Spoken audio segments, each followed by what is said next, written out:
Hi all, this is Erica, aka ECR Horses 1901, and we're gonna try this video again. Sorry, it's just sometimes this software, you don't need to know the whole story, but I use it a lot for my job, and knock on wood, it has always worked well for me for that purpose, but sometimes, and I should note that I'm not like using my work's software, like this is my own personal account that I pay for, so don't worry, I'm not breaking any rules. For whatever reason, sometimes when I'm trying to make these videos, it decides to act up, and when that happens, I'm annoyed and I don't feel like trying again right away because I don't find out until I'm in the middle of the editing process. So today we are going to continue exploring Breyer's non-horse molds, specifically their wild animal molds. Without further ado, let's jump in. First up is Bear, introduced in 1967, sculpted by Chris Hess. Some version of the Bear mold was a consistent regular run up until 2005. More recently, he's been a Breyerfest special run in 2014, Kodiak and Denali, and a web special in 2020, the white and starry blue panda-esque Ursa Major and Ursa Minor. This mold has also been used for a one-of-one Breyerfest auction lot twice, most recently in 2015, which appears to be the same color-wise as 2014's pair, which you see here again, but the auction lot was in glossy. As it was a silent auction, we don't actually know what they ended up going for. Bear Cub, introduced in 1967, sculpted by Chris Hess. Seeing as he was pretty much always paired with the bear, he also was an almost constant regular run until 2005. And get ready because you're going to hear that date an awful lot during this video. A few times this mold in particular stood out was in 2003's Dunn Appaloosa Raring Mustang and Black Bear set, a Walmart exclusive, which unfortunately I don't have a picture of the set, but here's the bear. And as the Clareware trio of gummy bears, a 2022 Breyerfest special run. I did not know until I looked at this more closely that they were also scented as raspberry, strawberry, and lemon, respectively, I guess. And I don't know how I feel about scented models. Bighorn Ram, introduced in 1969, sculpted by Chris Hess.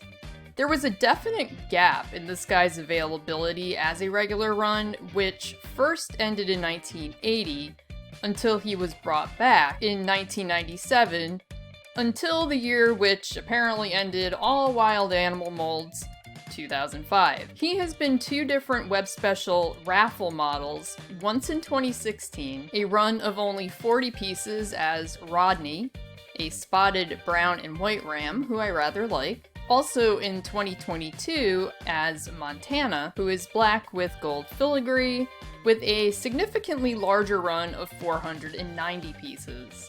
In 2001, he was a Breyerfest silent auction lot called The Blue Ram by Tom Bainbridge, in a very appealing light shaded blue. I don't know what it is about this particular shade of blue on model animals, it just always seems to look good on them. Buck, introduced in 1974, sculpted by Chris Hess. Not much has been done over the years with the entire deer family, to be honest. The buck, the doe, and the fawn.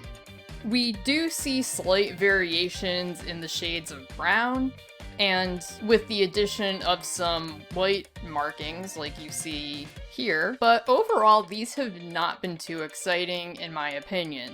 In 2023, we had Garrett, a 1,000 piece web special raffle, and he's definitely the best of the bunch with this brown piebald coat, though I personally did not enter the raffle for a chance to buy him, and I do not regret that decision. Buffalo, introduced in 1965, sculpted by Chris Hess. Bison would be more accurate, but we will let it slide.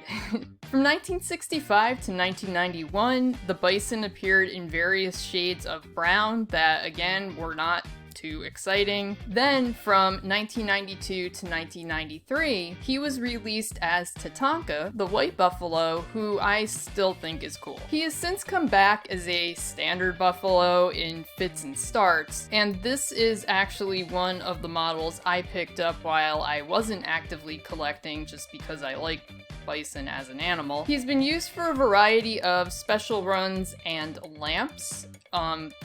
Here's where my script says, one of which is currently available through Triple Mountain at the time this is being recorded. However, I wrote this script like 3 weeks ago at this point, so I don't know if that's still true.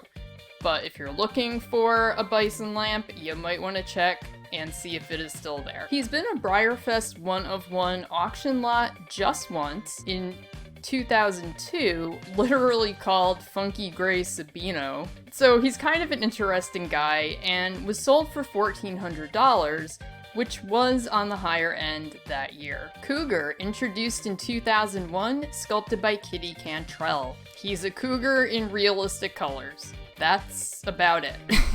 He's mostly been sold in Walmart exclusive America's Wild Mustang sets on and off from 2001 to 2007. He was in a rather unique Breyerfest special run set in 2002, in which he came with a wolf model, and these were called Bandit and Kohana. I would love to know how this kind of set would be received nowadays, because I don't think that they've tried a non-horse animal that, like, wasn't... I don't know. I mean, there's cattle and, you know, bears and stuff, but I feel like these are really different from those. I don't know. Maybe it's just me. I will say that I feel like nowadays the cougar and, you know, maybe the wolf as well would make more sense as collecta models than straight up Breyer. But, again, perhaps that's just me. Doe, introduced in 1974, sculpted by Chris Hess. Not much to add, we've seen her before when talking about the buck models, and pretty much what was true for him is true for her.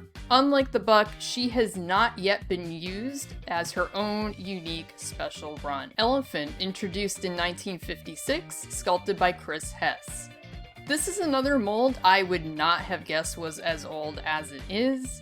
He was a regular run in various elephantine colors from his introduction until the mid-70s, with the exception of a pale pink, which you see here, and a pale blue from about 1958 to 1960. A few others that I would like to point out include Circus Boy Corky on Bimbo, a regular run from 1958 through 1960, which was re-released as simply Corky and Bimbo in the year 2000, and he was a lovely wood grain from the early 1960s through 1970s. He's been in Breyerfest special run twice as Nimbo, a glossy Copenhagen in 2006, and most recently in 2017 as Holy, a decorator who matched that year's Indian theme. He's a pretty fun mold, and I imagine that I'll get one of them someday when the price is right. Elk,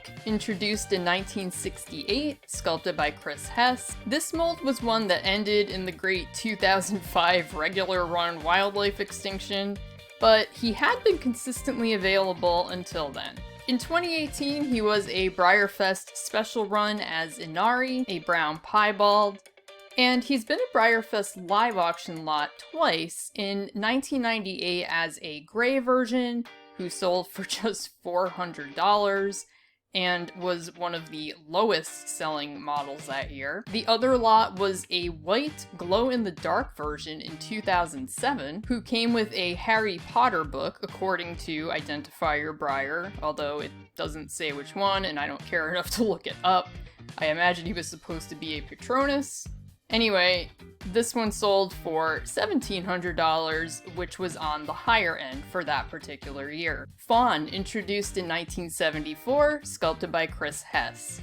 He has mostly just appeared with the deer family, but in 2005, he was included in one of the Walmart exclusive America's Wild Mustang sets as Flicka. That's it. Golden Buck and Golden Doe. This is the buck, obviously. Both introduced in 1961 or 1962, supposedly. Sculpted by Don Manning. I was going to just tell you the information that's in Identifier Breyer on these two very interesting and very unique models. However, the more I thought about it and the more I did just the tiniest bit of research into them, I realized that there is a lot more under the surface. So I have no idea when, but I do plan to do an entire video on these guys because I think it is actually that interesting. So consider this a to be continued. Moose, introduced in 1966, sculpted by Chris Hess. I feel a bit like a broken record in this video, but this guy was also a consistent regular run from its introduction until, you guessed it, 2005. During those years, he did appear in a variety of brown shades. Again, stop me if you think you've heard this before. From very dark between 1970-ish and 1996, and then also a tawnier color for 1996 and 1997. He has surprisingly never been used as an auction mold, which is kinda sad, and has only been a web special once, the 40-piece Ghost from 2013. It's been over 10 years, so I say, come on, Breyer. Let's bring him back, preferably as something that I can afford. Mountain Goat, introduced in 1973, sculpted by Marvin Morin. He was a pretty standard-looking mountain goat from 1973 to 1976, and was brought back looking pretty much the same. There's some minor differences, but this was when he was brought back in 1998, although this time he was called the Montana Mountain Goat. This one stuck around until 2005. He's been a Breyerfest auction lot twice in 1990 and 1995, and a Breyerfest special run once as this oddly spotted gruff in 2011. Pronghorn Antelope, introduced in 1971, sculpted by Chris Hess. Another animal who has really not been used that much. His original run lasted only until 1976, similar to the mountain goat, and he was brought back as a slightly more red-coated version from 1997 until 2005. In 2014, he was used as Glacier Pronghorn Antelope, a 40-piece Collector Club web special in a lovely shaded Wedgwood blue. Red Fox, introduced in 2001, sculpted by Cheryl Swink. This guy appeared as part of the 2001 to 2003 regular run fox hunting gift set, which came with this fun version of the Gem Twist mold, and also an English foxhound. Otherwise, this guy has not been seen since.